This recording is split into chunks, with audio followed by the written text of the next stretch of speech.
कहते मैंने सुना था कि नाफरमान की रूह बहुत मुश्किल से निकलती है और जो नेक लोग होते हैं उनकी रूह आसानी से निकलती है। तो मैं तो जब गया यूरोप में तो मैंने बहुत से गोरों को बड़े आराम से मरते हुए देखा और बहुत से नेक लोगों को बड़ी मुश्किल से मरते हुए देखा।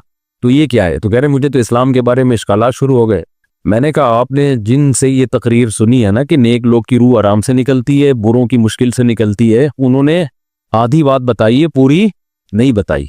मैंने कहा ये तो सहाबा के दौर में। मैंने कहा अगर आप हदीसें पढ़ लेते एक आयत से कभी थोड़ी मसला हल होता है। आप किसी की एक बात ले रहे हैं, दूसरे मौके पे जो उसने तशरीह की है वो आप नहीं ले रहे। मैंने कहा माज अल्लाह, अगर किसी की कोई मौत की किसी को बहुत तकलीफ हो रही है, ये उस माज अल्लाह उसके बुरे होने की अलामत है, तो ये तो फिर कुफर है। हदीस में आता है कि आप सल्लल्लाहु अलैहि वसल्लम को मौत की तकलीफ दूसरों से ज्यादा हुई है। आप सल्लल्लाहु अलैहि वसल्लम फरमाया ऊ आकू कमा यू आकू रजुलानी मिनकुम, मुझे बुखार में इतनी तकलीफ होती है जितनी तुम में से दो आदमियों को होती है। आप पर जब बीमारी आती थी ना, आपको तकलीफ दूसरों से ज्यादा होती थी। और अम्मी आयशा रजी अल्लाह ताला अन्हा फरमाती हैं कि नबी सल्लल्लाहु अलैहि वसल्लम का सर मुबारक मेरी गोद में था जब आपकी रूह निकली है। और आपको जी आपकी जो मैंने मौत की तकलीफ देखी है, जिस शिद्दत में आप जिस तकलीफ में थे, उसके बाद मुझे किसी की मौत की जो आसानी से कोई दुनिया से गया हो ना, उसके मरने पर मुझे कभी रश्क नहीं आया। रश्क का क्या मतलब कि भाई ये इतनी आसानी से चला गया तो इसका मतलब ये ज्यादा अच्छा था और माज अल्लाह आप सल्लल्लाहु अलैहि वसल्लम के अमाल कम थे, तो ये तो मुमकिन नहीं है ना। कहते हैं मुझे कभी किसी पे रश नहीं आया कि आराम से मर गया तो बहुत नेक होगा। ठीक है ना, बहुत मुश्किल है समझाना।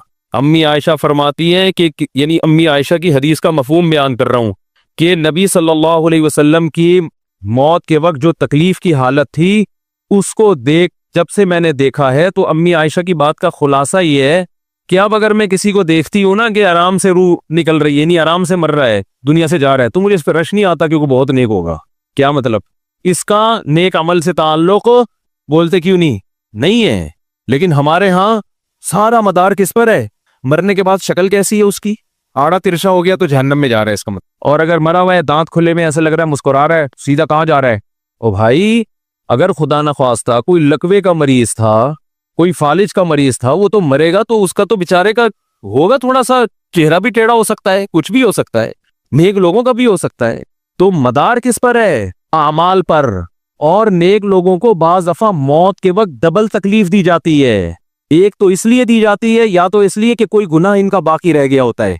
अल्लाह क्या कहते हैं, भाई कब्र में जाने से पहले इसको हमारे पास धुला के लेके आओ, साफ सुथरा हो के। अब हमारे पास आ रहा है तो अब हम नहीं चाहते कि इसके गुनाहों की गठरी हो, इसको पाक साफ करके ले। मैंने बड़े बड़े बुजुर्ग देखे जिनको आखिरी वक्त में बहुत मुसीबत में गुजरी उनकी, यानी जिंदगी के आखिरी अय्याम, बेटियों की टेंशन, किसी बेटी को तलाक हो गई, वो घर आ गई, कोई और मसला हो गया, तो बड़ी टेंशन में आखिरी वक्त। लेकिन वो जबान से क्या कहते थे? शुक्र। क्या शायद अल्लाह ताला हमारे गुनाहों को माफ करना चाहता। औलाद की हदीस में आता है कि इंसान को उसकी घरवाली की तरफ से, उसकी औलाद की तरफ से, उसके जिस्म की तरफ से तकलीफें पहुंचती रहती हैं और उसके गुनाह माफ होते रहते हैं। हत्ता लकी अल्लाह ताहिरन मुतहरा, जब अल्लाह के पास आता है नीट क्लीन, बिल्कुल गुनाहों से पाक साफ हो गया। लेकिन ये तकलीफ होती है जिसमें सब्र की तौफीक भी मिलती है, क्योंकि अल्लाह दे रहा है ना तकलीफ, और अल्लाह सजा के तौर पे नहीं बल्कि कफारे के तौर पे, ताकि हमारे पास आए तो साफ सुथरा हो गए। तो इस तकलीफ में फिर सबर की तौफीक, इसलिए उलमा कहते हैं जिस तकलीफ में सबर की तौफीक मिल रही है, समझ लो ये रहमत है। ये क्या है? रहमत है। ये अल्लाह आपको बनाना चाह रहा है कुछ। अब लोग कहते हैं ये वाली तकलीफ क्यों, वो वाली क्यों नहीं आई, ये तो बहुत ज्यादा हो गई। तो भाई अल्लाह से कोई नहीं लड़ सकता, वो जो दे रहा है वो उस पर सबर करो। इसी को कहते हैं तकदीर पर रिजा, जो अल्लाह ने मुकद्दर किया है अब उसमें क्या है, कोशिश करेंगे, अल्लाह से आफियत मांगे, ए अल्लाह हमें तकलीफें नहीं चाहिए, हम तो वैसे ही कमजोर हैं, ऐसा ना हो तकलीफ में और ही नाफरमानी पे ना आ जाए, हमें तो खुशियों भरी जिंदगी चाहिए, और अल्लाह उन खुशियों में शुक्र की तौफीक दे के गुनाह माफ कर दे। ठीक है ना। जैसे लोग हकीम के पास जाते हैं, हकीम साहब के पास दो तरीके होते हैं इलाज के। एक तरीका तो ये कि भाई ये कड़वी गोली है, 2-3 खाओगे फिटफाट हो जाओगे, इसमें ये भी परहेज, ये भी परहेज, ये भी परहेज।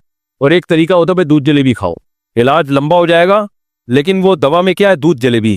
तो आप कहते हो भाई ये दूध जलेबी वाला मुझे दे दो, ठीक है लंबा इलाज करवा लूंगा, फायदा देर से होगा, लेकिन मैं ये करेले का जूस नहीं पी सकता। तो हम नालायक लोग हैं। शुक्र से भी इंसान के तरक्की होती है, तो अल्लाह से ये मांगना चाहिए अल्लाह हमें नेमतें दे, तकलीफों से बचा और शुक्र की तौफीक दे ताकि हमारे दर्जात बुलंद हो। तो शुक्र के भी तो बड़े फजाइल है ना। तो मांगने तो, क्योंकि अब्दियत और गुलामी का तकाजा ये है कि अल्लाह से आफियत मांगी जाए, लेकिन अल्लाह तकलीफ दे दे तो उस पर सब्र। तो हमारे नबी सल्लल्लाहु अलैहि वसल्लम को, हाँ, या तो इसलिए तकलीफ होती है गुनाह माफ, या इसलिए कि दर्जात बुलंद। अल्लाह चाहता है कि भाई ये दुनिया आजमाइश की जगह है, जब आखिरत में आना तो इतना तुझे नवाजूं। तो हमारे नबी सल्लल्लाहु अलैहि वसल्लम जन्नत में आखिरत में सबसे आला मकाम किसका होगा? सैयदुल अंबिया मोहम्मद सल्लल्लाहु अलैहि वसल्लम, हजरत आदम से भी ज्यादा, नूह अलैहिस्सलाम से भी ज्यादा।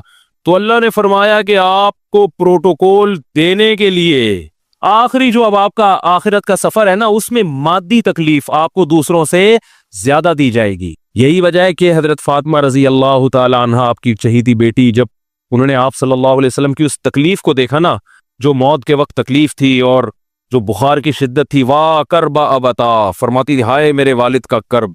बहुत ज्यादा गमजदा हो गई उनको देखकर, किस कदर तकलीफ में है। तो आप सल्लल्लाहु अलैहि वसल्लम ने फरमाया ला करबा अला अबी का बादल यौम। कैसे तसल्ली के जुमले। अपनी बेटी से फरमाया है फातिमा तेरे बाप पर आज के बाद कोई तकलीफ, बोलो ला करबा अला अबी का बादल यौम। इसमें भी आप सबर का पहलू तलाश कर रहे हैं, शुक्र का। बस ये अल्लाह की तरफ से आखिरी है। आज के बाद है मेरी बेटी तेरे बाप पर कोई तकलीफ नहीं। अपनी बेटी को भी तसल्ली दे रहे हैं कि गम हल्का कर, बस ये अल्लाह की तरफ से आखिरी है, आज के बाद कोई तकलीफ नहीं होगी। तो हमारे यहाँ वो बेचारा तकलीफ से जा रहा है, तो यार देखा आ गया ना सामने, लगे ये देखा, हम तो कहते थे बंदा ही 2 नंबर है, अब आ गया ना। तो देखो कैसे मर रहा है। और पैगंबरों को तकलीफ तो दी जाती है, लेकिन कोई ऐसा ऐब नहीं होता, ऐसी बीमारी नहीं होती जो लोगों में मायूब समझी जाती है। ये नहीं होता, क्योंकि पैगंबर अल्लाह के कासिद हैं, तो अल्लाह उनको हर लिहाज से उम्मत को ये बताना चाहते हैं ये मेरे रसूल हैं, ये मेरे सफीर हैं। तो कोई भी ऐसी चीज जिसकी वजह से लोगों को उनसे नफरत हो, या तबई नफरत जो इंसान के इख्तियार में नहीं होती, तो अल्लाह ऐसी बीमारी और ऐसी तकलीफ से बचाते हैं उनको। समझ में आ रही है बात। लेकिन उम्मती को ऐसी तकलीफ हो सकती है। ये जो खत्म नबूवत के उलमा कहते हैं ना, मिर्जा गुलाम अहमद बैतुल खला में गिर के मर गया, तो बाज लोग कहते हैं वो तो बैतुल खला में तो फलां बुजुर्ग का भी इंतकाल हुआ था, फलां का भी बुजुर्ग का हो सकता है, पैगंबर का बैतुल खला में इंतकाल बोलो नहीं हो सकता, क्योंकि पैगंबर को अल्लाह ऐसे ऐब से बचाते हैं जो इंसानों में ऐब समझे जाते हैं। तो पैगंबर को ऐसी बीमारी नहीं होती, जैसे अछूत की बीमारी है कि कोई हाथ नहीं लगा सकता उसको, ऐसी बीमारी पैगंबरों को नहीं होती। कोढ़ की बीमारी पैगंबरों को नहीं होती, क्योंकि ऐसी बीमारी जिससे लोग घिन खाते हैं, ऐसी नहीं। लेकिन उम्मती को हो सकती है, उम्मती को ऐसी बीमारी हो सकती है, अल्लाह उसके दर्जात क्या करेगा? बुलंद करेगा इससे। मुझे एक वाकया किसी ने सुनाया कि एक हिंदू था, उसको कोढ़ की बीमारी थी। कोढ़ नहीं होता, गोश्त गलना शुरू हो जाता है, तो ये बीमारी फैलती है। तो उसके रिश्तेदारों ने बिल्कुल अलग कर दिया उसको, वहीं से खाना फेंकते ऐसे करके। कहीं तबलीगी जमात गई, उनको पता चला, वो बैठ गए उसके पास जाके, उसको खिला भी रहे हैं पिला भी रहे हैं। तो वो बड़ा मुतासिर हुआ, यार सबने छोड़ दिया और मुसलमान हो गए। तबलीग वाले तो इकराम का कोई मौका अल्हम्दुलिल्लाह छोड़ते नहीं है। तो वो मुसलमान हो गया और फिर उसका इंतकाल हो गया थोड़े दिनों में। अब देखो अल्लाह ने जो उसको कोढ़ की बीमारी में डाला, ये बीमारी उसके लिए रहमत बन गई कि नहीं बन गई? तो कुफर की हालत में कोई अच्छा काम किया होगा उसने, उसके बदले में अल्लाह ने उसको क्या दे दिया? कोढ़ की बीमारी। अब दुनिया कहेगी यार आम काफिर जो अच्छे काम नहीं करते वो तो फिटफाट घूम रहे हैं, और ये थोड़ा बहुत ख्याल करता था, इसको अल्लाह ने क्या दे दिया? भाई इसको दिया इसलिए कि अल्लाह को पता है कि जी कोढ़ में होगा तो तबलीग वाले आएंगे, इसकी आओ भगत करेंगे और ये क्या हो जाएगा? इस्लाम में दाखिल हो जाए। तो अल्लाह के काम है, ये अल्लाह ही बेहतर जानता है।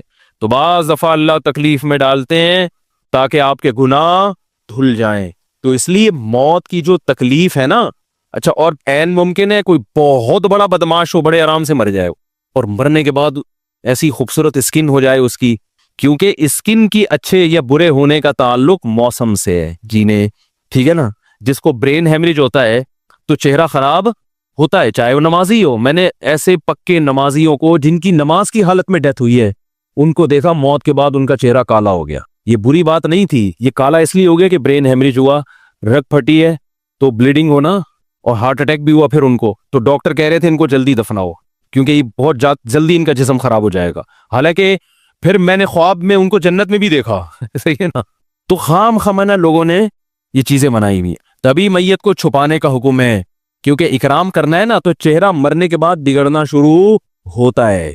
ये हर एक का होगा, चाहे नेक हो चाहे बुरा। तभी तो हुक्म है कि इसको जल्दी दफन करो, क्योंकि इसकी तौहीन है अब लोगों के सामने रखना। और हमारे यहाँ क्या हो रहा है, बाकायदा मुर्दों के साथ सेल्फियां चल रही हैं, नाक में रुइयां ठोसी हुई हैं, और वीडियो बन रही है, और ज़ियारत हो रही है, लाइन लग लग के पब्लिक देख के जा रही है। क्या जाहिलाना रस्म है यार, क्या जाहिलाना। मैयत में और दुल्हन में फर्क होना चाहिए। दुल्हन की मुंह दिखाई होती है, वो मोहल्ले पड़ोस की औरतें आती हैं, भाई दुल्हन आई है, ब्यूटी पार्लर करके देख रही है, तो मुर्दे और दुल्हन में इतना तो फर्क करो, मुर्दे की भी रूनुमाई हो रही है। तो ये गलत रस्म है। इंतकाल हो गया, फौरन चेहरे पे कपड़ा। हाँ, जो उसके बहुत करीबी लोग हैं, करीबी लोग ऐसा होते हैं कि अगर वो बदबू आ भी रही हो, चेहरा बिगड़ भी जाए, उनको नफरत नहीं होती। बेटे को अपने बाप से नफरत नहीं होगी, चाहे जैसा भी हो, चेहरा जैसा भी बिगड़ जाए। वो कहेगा यार मेरा इसका रिश्ता खूबसूरती की बेस पे थोड़ी है। लेकिन अजनबी लोग जब उसको देखेंगे तो चेहरे के बारे में तबसरे भी करेंगे। और एक साहब का इंतकाल हुआ, मैंने कहा जल्दी दफनाओ, चेहरा ना दिखाओ। तो उन्होंने कहा लोग कहेंगे यार लगता है कुछ चेहरा बिगड़ गया इसलिए छुपा रहे हैं। मैंने कहा अब तो और छुपाना चाहिए, इसलिए कि जिसका बिगड़ जाए उसको तो छुपाएंगे तो फिर लोग यकीनन कहेंगे बिगड़ा हुआ चेहरा है। तो इस रस्म ही को खत्म कर देना चाहिए। इंतकाल हुआ, फौरन चेहरे पे कपड़ा। हाँ, बीवी देख सकती है अपने शौहर को, या बेटे हैं, या इस तरह जो भाई बहन है करीबी, वो देख लें। बाकी पब्लिक से छुपा के उसको फौरन क्या करो, दफन। अब तो कब्र में जाके भी दिखा रहे होते हैं। ये अजमियों की गंदी रस्म है, बुरी रस्म है। गंदी का लफ्ज मैंने थोड़ा सा ज्यादा सख्त इस्तेमाल किया, लेकिन मुझे इससे ज्यादा हल्का लग नहीं रहा कोई लफ्ज। अरब में ऐसा नहीं होता। सऊदी अरब में जो है ना, अरब लोग बहुत सी चीजों में अभी भी इस्लाम के बहुत करीब हैं, बड़े खान। हम लोग चूंकि हिंदुओं के साथ ज्यादा रहे हैं ना इंडिया में, तो बहुत सी चीजें हमने वहां से क्या ली हैं जो मजहबी लोगों में भी आई हैं। अरब में ये सिस्टम नहीं मिलेगा आपको। अरब में जब तक जिंदा है, एहतराम, अदब, तमीज। इंतकाल हो गया, फौरन से पहले दफनाया, कब्र पे तख्ती भी नहीं लगाते। वो जब जायज है तख्ती लगाना, लेकिन वो भी नहीं लगाते। कह रहे अब इसको तख्तियों की जरूरत नहीं है, अब दुआओं की जरूरत है। दुआएं होती रहती हैं अब्बा के लिए, सदक़ात व खैरात करते हैं। तब ऐसा सदके करते हैं अरब कि आपकी सोच होगी। ऐसी सखावत है अरबों में, अपने अब्बा के लिए, अपनी अम्मा के लिए दुआएं करते हैं। वो मैंने बताया ना, एक वाकया मैंने बहुत पहले सुनाया था। जद्दा में मैं किसी के यहाँ ठहरा हुआ था, सऊदी अरब में, पाकिस्तानी थे वो किसी अरब के साथ 30 साल से मुलाजमत कर रहे थे। अरबों का ना आपको एक पहलू दिखाया जाता है मीडिया पे, जो अच्छा पहलू है वो नहीं दिखाया जाता। और इस्लाम की वजह से उनमें खूबियां हैं, वो नहीं दिखाया जाता। तो एक अरब शेख था जिसकी, हाँ ये मुलाजिम। दूसरा, अरब का जो असल कल्चर आपको मिलेगा गांव देहातों में। शहरों में तो पता नहीं कौन कौन आगे आबाद हुआ है, उसमें अच्छे भी हैं बुरे भी हैं। कह रहे मैंने देखा कि वो एक अरब शेख अपनी फैक्ट्री से निकला, मैं तो एक भिखारी आया, उसने अल्लाह के नाम पे कुछ मांगा। इसके पास पता नहीं तनख्वाह बांटने निकल रहा था, क्या निकल रहा था, इसके पास बहुत सारे पैसे थे, रियाल। तो इसने उसको भिखारी को दे दिए। भिखारी को जैसे दिए, भिखारी ने, अच्छा ये अरब भी 80 साल का बुढ़ा, तो उस भिखारी ने इसके अरबी के माँ बाप को दुआएं देना शुरू कर दी दिल से ना। वो पाकिस्तानी था, वो बड़ा होशियार, दुआएं दी, अल्लाह करे तुम्हारे अब्बा की मगफिरत हो जाए, अल्लाह करे। तो वो अरब को इतना अच्छा लगा, उसने और दे दिए। फिर वो शुरू हो गया, तो अल्लाह करे तुम्हारे अब्बा वो फिर और देती। कह रहे हैं इतने पैसे उस भिखारी को दे दिए। मैंने कहा यार ये तो लाखोंपति बन गया है, सारे पैसे खत्म हो गए इसके पास। और वो घुन्ना दुआएं देता जा रहा है। वो जो घुन्ना था ना, वो क्या कर रहा है, वो भी घुन्ना बन के तबीयत से दुआएं दे रहा है। वो रोना भी आ जाता है पाकिस्तानियों को, आपको पता है। तो कह रहे वो चला गया, पैसे खत्म हो गए। इस अरबी ने कहा अगर ये मेरे पास और भी पैसे होते ना, ये दुआएं देता रहता मैं पैसे। बाज ऐसे जज्बात हो जाते हैं ना इंसान के कि उसको लगता है कि शायद ये दुआ कबूल हो रही है, बाज दफा ऐसी कैफियत आ जाती है इंसान के ऊपर। तो वो पाकिस्तानी थे जिन्होंने मुझे वाकया सुना। कह रहे हैं यार इनके अंदर कोई इनके करीब रहे ना, तो बाज चीजें इनमें बड़ी खानदानी। अरबों में माँ बाप का बहुत एहतराम है, बहुत। जितने कस्टमर के साथ बदतमीज होते हैं ना, बाप और माँ के साथ उतने ही अच्छा सलूक करते हैं। ऐसा नहीं है जैसे जबान चला दी और ये कर दिया। बाप बैठा होगा, सब चुप करके आराम से बैठे होंगे कि बाप ये बोल बेटा रहा है। हमारे यहाँ बेटा बाप लग, मैं तो लोगों से पूछता हूँ ये पहले क्यों, कि मुझे ऐसा लग रहा है आपका बच्चा आपसे पहले पैदा हो गया, यानी वो बाप बना हुआ होता है। ठीक है ना, बातें ऐसे कर रहा होता है कि जो बेटा है वो बाप लग रहा है, जो बाप है वो बेटा लग रहा है। तो खैर कहाँ से कहाँ बात चली गई, क्या बात कर रहा था। अरे यार ये तो मौजू को कोई पकड़ के रखे, ये बहुत बड़ी जाहिल पीर की बात तो मैंने शुरू की थी, शैतान हवा वगैरह सब हो गया। हाँ, ये बात चल रही थी कि मौत की तकलीफ अगर किसी को होती है,